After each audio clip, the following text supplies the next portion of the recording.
जय महाराष्ट्र सर्वांना. आपलं जे इयरली स्ट्रॅटेजी सेशन झालं होतं त्याच्यामध्ये मी तुम्हाला सांगितलं होतं की आरबीआयची ऑफिस अटेंडंटची एक जाहिरात येऊ शकते त्या संदर्भात, आणि दुसरं नाबार्डचं डेव्हलपमेंट असिस्टंट, ज्याला आपण असिस्टंट म्हणतो शॉर्टमध्ये नाबार्डमध्ये, तर ते हे दोन नोटिफिकेशन बद्दल आपण या व्हिडिओच्या माध्यमातून समजून घेऊया, त्याची अपडेट आपण समजून घेऊया. सर्वप्रथम येऊया आरबीआयवर, रिझर्व्ह बँक ऑफ इंडियावर. काल म्हणजे 9 जानेवारी 2026 रोजी आरबीआयच्या ऑफिशियल वेबसाईटवर एक टेंडर नोटीस पब्लिश झाली की लवकरच आम्हाला नवीन जाहिरात द्यायची आहे. म्हणजे आरबीआयची नवीन जाहिरात, ऑफिस अटेंडंटची नवीन जाहिरात द्यायची, त्यासाठी टेंडर नोटीस होती. वेगवेगळ्या न्यूजपेपरमध्ये हे सुरुवातीला देतात आणि त्यानंतर ऑफिशियल नोटिफिकेशन जे हे मग जाहिरात होतं, पब्लिश होतं त्यांच्या ऑफिशियल वेबसाईटवर. तर अशा पद्धतीने आहे. तर ऑफकोर्स जसं आपण एक्सपेक्ट केलं होतं की आरबीआय ऑफिस अटेंडंटची जाहिरात येईल का, तर हो, आता 100% ती जाहिरात येणार. ही जाहिरात जी आहे बेसिकली ही 10वी पास उमेदवारांसाठी असते, पण पदवीधर यांना चालत नाही. म्हणजे जसं की 10वी झालेलं असावं पण पदवी झालेलं नसावं. मग भलेही तुम्ही फायनल इयरला असाल किंवा मग सेकंड इयरला असाल, फर्स्ट इयरला असेल, चालतं, पण ग्रॅज्युएशन तुमचं कम्प्लीट झालेलं नसावं.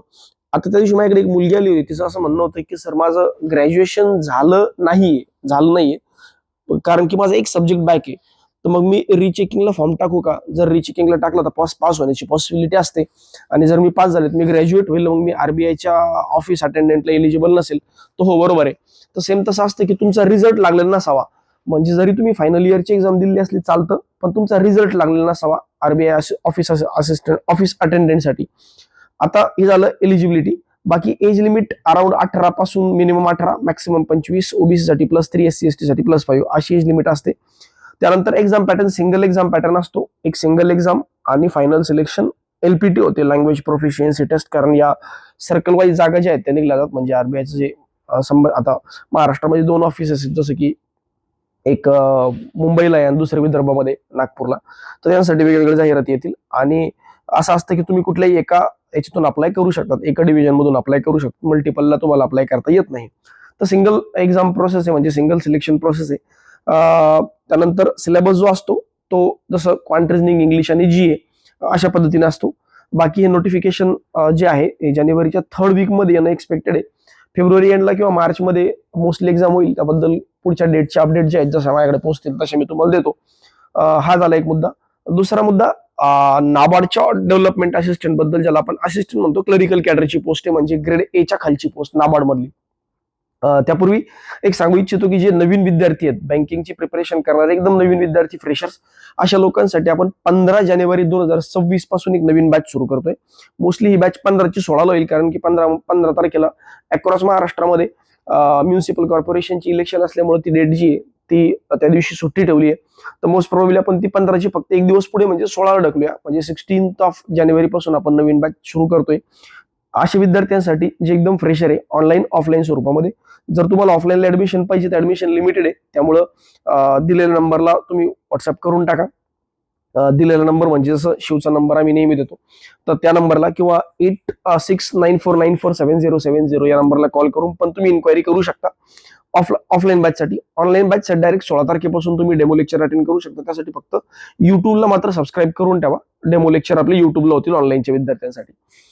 त्यानंतर एक जुन्या मुलं जे आहेत आपले सारथी एज्युकेशनचे किंवा कुठल्याही क्लासचे म्हणा किंवा सेल्फ स्टडी करणारे मुलं ज्यांना मेन्सचं प्रॉपर गायडन्स मिळत नाही, अशा लोकांसाठी पण आपण 1 फेब्रुवारी पासून मेन्सची नवीन बॅच चालू करणार आहे. 1 ते 2 फेब्रुवारी दरम्यान 2 पैकी एक डेट असेल त्यामध्ये. तर 1 फेब्रुवारी पासून आपण मोस्टली नवीन मेन्सची बॅच चालू करू. त्याच्यामध्ये कम्प्लीट मेन्स होईल आणि पुढचे 2-2.5 महिने प्रॉपर मेन्सच करून घेऊ, अशा पद्धतीने जुन्या मुलांसाठी.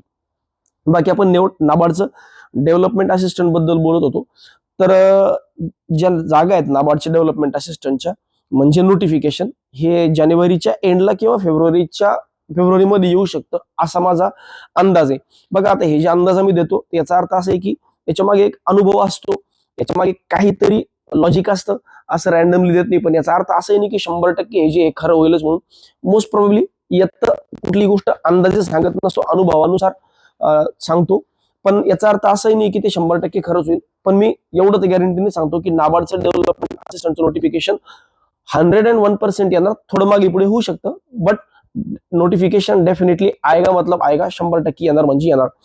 तर या जानेवारीच्या मंथ एंडला किंवा फेब्रुवारीमध्ये हे नोटिफिकेशन येऊ शकतं आणि मार्च एप्रिलमध्ये मोठी एक्झाम होईल, कारण की यांना प्री आणि मेन्स दोन स्ट्रक्चर असतं, म्हणजे प्री एक्झाम आणि मेन्स एक्झाम.